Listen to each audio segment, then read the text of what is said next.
अस्सलाम वालेकुम जी, मैं हूं मारिया अली। बात करेंगे बिलाल पाशा कत्ल केस के हवाले से। बिलाल पाशा की डेड बॉडी को गलने सड़ने दो। बन्नू पुलिस का असल चेहरा बेनकाब हो चुका है। किसी से तफ्तीश करने की कोई भी जरूरत नहीं है। पाशा को बन्नू में ही दफन कर दो। बिलाल पाशा की लाश को फौरन जो है वो हटाकर कमरे को धोया किसने?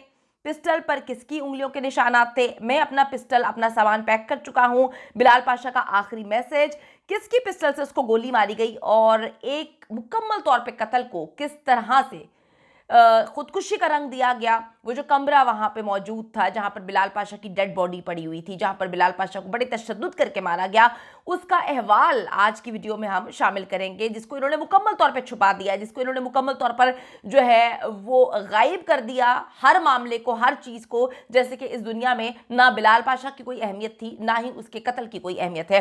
वीडियो को आखिर तक जरूर देखिएगा और इस वीडियो को ज्यादा से ज्यादा शेयर करें ताकि हुक्काम बाला तक ये वीडियो पहुंचे और उनको पता चले कि बिलाल पाशा को किस तरह से बेदर्दी के साथ कत्ल किया गया। बन्नू पुलिस इसमें किस हद तक इन्वॉल्व है, बन्नू पुलिस का क्या रोल है।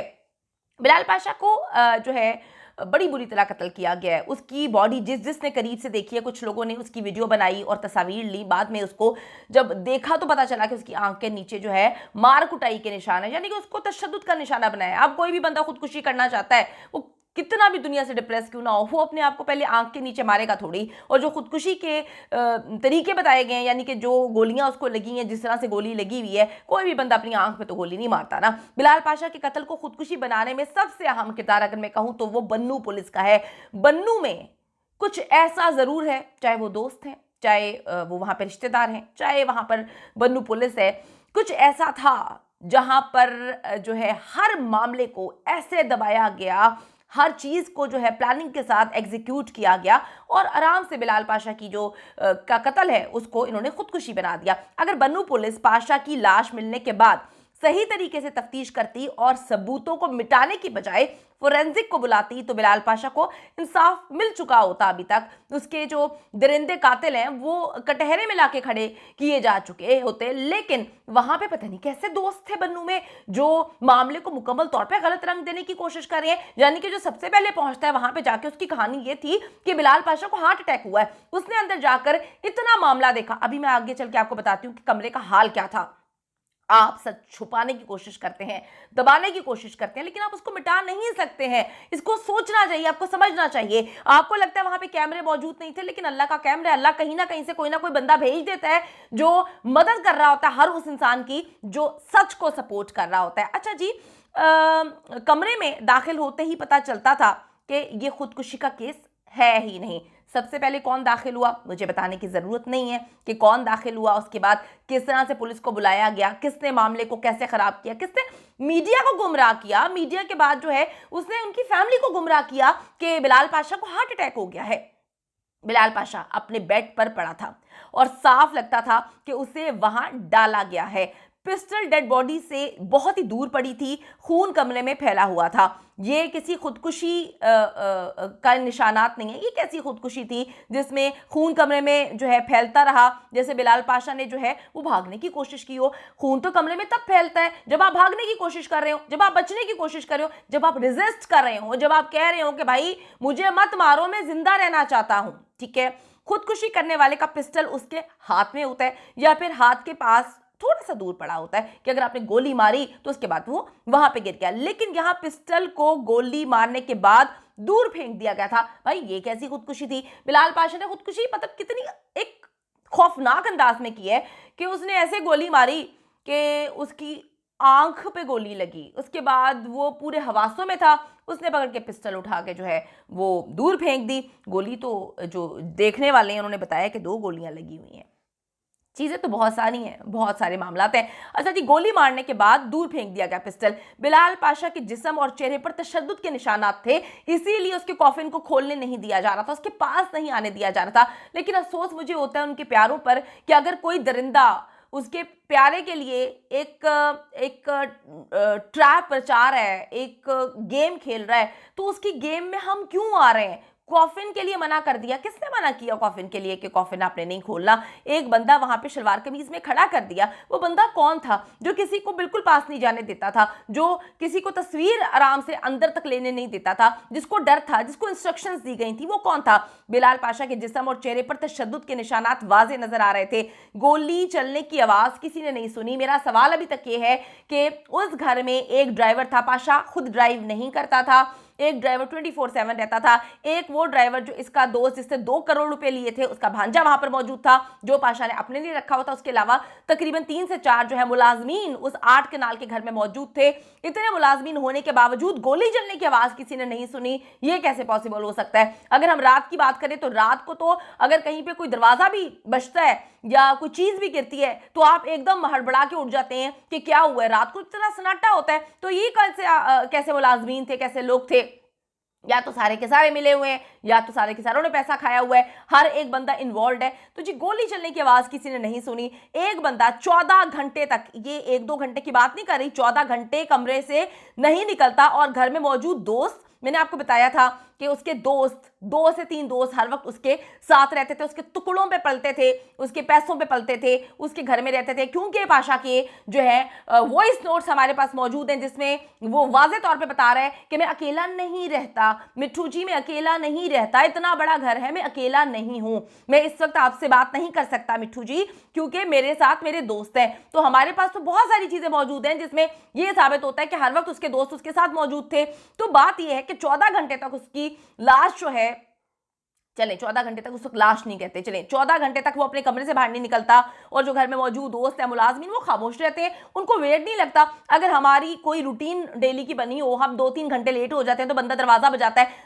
कॉल इनकी फैमिली के वालिद बार बार कॉल कर रहे थे तो ये जो मुलाजिम था जो कि इनके उस दोस्त का भांजा है जिसने 2 करोड़ रुपया लिया हुआ है, जो इनके गाँव का बंदा है, जिसके लिए वीडियो बनाओ तो इनके जो है मैसेजेस आना शुरू हो जाते हैं कि वो तो बिलाल पाशा को शहीद शहीद कहता है। भाई शहीद शहीद कहने से बिलाल पाशा को इंसाफ नहीं मिलेगा। बिलाल पाशा को इंसाफ के लिए आवाज उठानी पड़ेगी। हर उस बंदे को आवाज उठानी चाहिए थी जो बिलाल पाशा के करीब था, उसके दोस्त, उसके फैमिली मेंबर्स। चले दोस्तों फैमिली भी तो चले मैं 1 सेकंड के लिए मान लेती हूँ कोई प्रेशर है, लेकिन दोस्तों पे क्या प्रेशर है? दोस्त जो है ना उसके वो कोई ऐसे चलते फिरते लोग नहीं है, गवर्नमेंट के एम्प्लॉय हैं, बड़े ओहदों पर फाइज हैं। वो अपनी फेसबुक पर लिखते हैं कि बिलाल पाशा ने खुदकुशी कर ली, इसको कुछ और रंग देने की कोशिश ना करें। शर्म का मकाम है यार, तुम लोग कितने बेशरम लोग हो। यकीन करो सारी उम्र उसका पैसा खाते रहे, उसके टुकड़ों पे पलते रहे, उसके पैसों से जो है अयाशियां करते रहे, और जब उसको मार दिया गया तो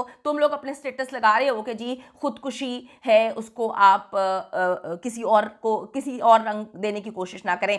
अब जी 14 घंटे तक अगर कोई बंदा बाहर नहीं निकलता, पाशा कमरे से बाहर नहीं निकला, उसकी किसी मुलाजमीन को भी वेट नहीं लगा, दोस्तों को भी नहीं लगा, वो क्यों खामोश थे, उनको क्यों अजीब नहीं लगा? पहले बिलाल पाशा की डेड बॉडी को कमरे में पड़ा रहने दिया और फिर मजीद कई घंटे सड़ने के लिए छोड़ दिया ताकि जिस्म पर मौजूद तशद्दुद के निशानात को कोई नोटिस ना कर सके। ये कहानी सुनाई जा सके कि बड़े टाइम से जो है लाश अंदर पड़ी हुई है, किसी को पता ही नहीं कि बिलाल पाशा कब मर चुका है। यही नहीं, बिलाल पाशा को बन्नू में ही दफन करने का प्लान था। बन्नू ना हो गया भाई, कनाडा हो गया कि बॉडी जो है वो अब्दुल हकीम लेकर नहीं जाई जा सकती थी। एक बात समझ नहीं आ रही कि घर से जब लाश वसूल करने के लिए आ रहे थे उनके फैमिली मेंबर्स तो किसने बन्नू में रोका कि आप लोग मत आए? वो बीच रास्ते में थे, वो चले गए। फैमिली से पहले झूठ बोला कि ये खुदकुशी नहीं है, यानी कि मतलब हार्ट अटैक हुआ है। एक मुकम्मल तौर पर किस तरह से पुलिस को अपने कंट्रोल में कर लिया किसी एक शख्स ने। बन्नू पुलिस किस तरह से किसी के कंट्रोल में आ गई? बन्नू पुलिस से क्यों झूठ बोला, क्यों मीडिया से झूठ बोला गया? इन सवालात के जवाबात कौन देगा? घर से लाश वसूल करने वाले जो लोग आ रहे थे उनको रोक दिया गया कि आप वहीं रुके, हम डेड बॉडी लेकर आ रहे हैं। किसी ने अभी तक ये सवाल नहीं पूछा, ये सवाल नहीं उठाया कि बिलाल पाशा को गुस्ल बन्नू में क्यों दिया गया है? गुस्ल देने वालों में घर का कोई फर्द शामिल क्यों नहीं था? अगर गुस्ल देना था तो जब उनकी फैमिली बन्नू आ रही थी तो उनको रोका क्यों? ये किसने डिसाइड किया? इतनी अथॉरिटी किसके पास थी कि वो वहां पर बैठ के डिसाइड करता रहा कि घर वाले नहीं आएंगे? कौन था जो डिसाइड करता रहा कि जी बिलाल पाशा ने गोली उसको नहीं लगी है, उसको कत्ल नहीं किया गया, उसको हार्ट अटैक हुआ है? ये एक बंदा कौन है जो हर चीज को बन्नू में बैठ के जो है वो डील कर रहा है, प्लान कर रहा है, और उसके बाद बन्नू पुलिस जो है उसके मुताबिक हर चीज को एग्जीक्यूट कर रही है? क्या बिलाल पाशा की मौत दबाने, उसका गला दबाने, डूबने या फिर जलाने से हुई थी, जो उसकी बॉडी को ताबूत में रखा हुआ था? ये सवाल किसी ने क्यों नहीं उठाया कि ताबूत में पैक करके उसकी लाश को क्यों लेकर आया गया, और बार बार क्यों कहा जा रहा था कि ताबूत को हाथ नहीं लगाना, ताबूत को खोलना नहीं है? क्यों सवाल नहीं उठाया गया कि हमारा बच्चा इस दुनिया से चला गया है, हमने अपने बच्चे को फूलों की चादर पहनानी है, हमारी बच्चे की बॉडी को वहां से निकालो? किसने ये डिसाइड किया? ना वो डूब के फौत हुआ, ना उसको जो है वो जलकर फौत हुआ, ना उसको कुछ ऐसे तरीके को, ना उस पर एसिड फेंका गया कि वो एसिड से उसकी डेथ हुई है। उसकी बॉडी बिल्कुल ठीक थी, उसको ताबूत में क्यों रखा? किसने रखा? किसने डिसाइड किया? ये बहुत सारी चीजें हैं। बन्नू की पुलिस ने कत्ल को फैसिलिटेट किया है, किसके कहने पे किया है? सबूतों को छुपाना मिटाना भी जो है वो साथ देने के बराबर ही होता है। पोस्टमार्टम घर वालों की मर्जी के बगैर कैसे हो सकता है? कौन बन्नू में बैठ के डिसाइड कर रहा है? इसका जवाब कौन देगा? बन्नू में है कोई बंदा जो इनका अपना ही है, जो बैठ के फैसिलिटेट कर रहा है, इंस्ट्रक्शंस दे रहा है, हुक्म दे रहा है? क्या पुलिस भी उस बंदे के ताबे आती है? वो बंदा कैसे डिसाइड कर सकता है हर चीज? घर वाले कहते हैं पोस्टमार्टम जो है हमारी मर्जी के बगैर हुआ है, हमें रिपोर्ट नहीं पता, हमें कुछ नहीं पता पोस्टमार्टम के हवाले से। एक फर्जी सा पोस्टमार्टम जो है करवाने के बाद घर वालों को दिखा दिया गया, झूठी कहानी सुनाई है घर वालों को, उनको खामोश कर दिया गया कि आप खामोशी से बैठ जाएं। बन्नू में इसका कोई अपना है जो हर चीज को फैसिलिटेट कर रहा है, डिक्टेट कर रहा है, जो हर बंदे को गुमराह कर रहा है पहले दिन से। हार्ट अटैक से शुरू होने वाली कहानी जो खुदकुशी पर आकर क्लोज कर दी, केस ही क्लोज कर दिया। और जब जिब्रान नासिर कहते हैं कि हमने इस केस को लड़ना है, तो फैमिली को डराया जाता है, धमकाया जाता है, फैमिली को कहा जाता है तुम्हारे और भी बेटे हैं, हम उनके साथ बुरा कर देंगे। कौन है ये सब कुछ करने वाला?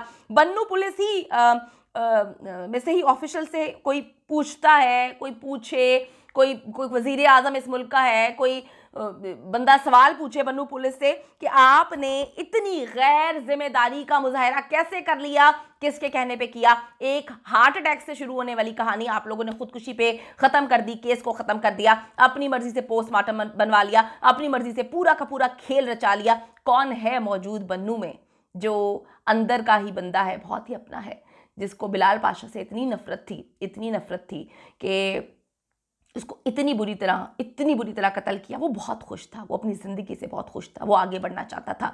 इतना गंदा खेल रचाया। कौन है जो सारे मामलात को कर रहा है, हैंडल भी कर रहा है, उसके नमाज जनाजा को भी कंट्रोल कर रहा है, उसकी फैमिली को भी कंट्रोल कर रहा है, उसकी फैमिली को डरा रहा है, धमका रहा है, क्या कर रहा है? कौन सी झूठी कहानियां सुनाई हैं? इन सवालात के जवाबात जो हैं डेफिनेटली हम लेना चाहते हैं बन्नू पुलिस से, या इस वक्त जो भी हमारी गवर्नमेंट है, क्योंकि पाकिस्तान का एक बड़ा ही काबिल ऑफिसर जो है उसको बेरहमी के साथ कत्ल किया गया। सब जानते हैं उसको कत्ल किया गया, लेकिन उसके कत्ल को खुदकुशी का रंग देके इस केस को बंद कर दिया, डराया धमकाया जा रहा है। और उस बंदे को जो इस केस को लेके चल रहा है, अगर मुझे इतना डराया धमकाया जा रहा है तो सोचें कि जो फैमिली होगी उसको कितना डराया धमकाया जाएगा। मैं कहती हूँ झूठों पे अल्लाह की लानत और कातिलों पे अल्लाह की लानत। इंशाल्लाह ताला ज़रूर इंसाफ होगा। आवाज़ उठाते रहें बिलाल पाशा के लिए। मैं चीफ जस्टिस ऑफ पाकिस्तान से अपील करती हूँ, इसको नोटिस लीजिए, सो मोटो लीजिए इस पे। आर्मी चीफ से अपील करती हूँ। आप स्टूडेंट्स को बहुत पसंद करते हैं, आप कहते हैं कि पाकिस्तान का मुस्तकबिल जो है वो स्टूडेंट्स पे है, तो सर एक बहुत ही काबिल पाकिस्तान का ऑफिसर जो ज़मीन से उठकर उसने अपने मेहनत के बलबूते पे अपने आप को बनाया, उसको बेदर्दी से कत्ल किया गया, उसको इंसाफ चाहिए, मदद करें।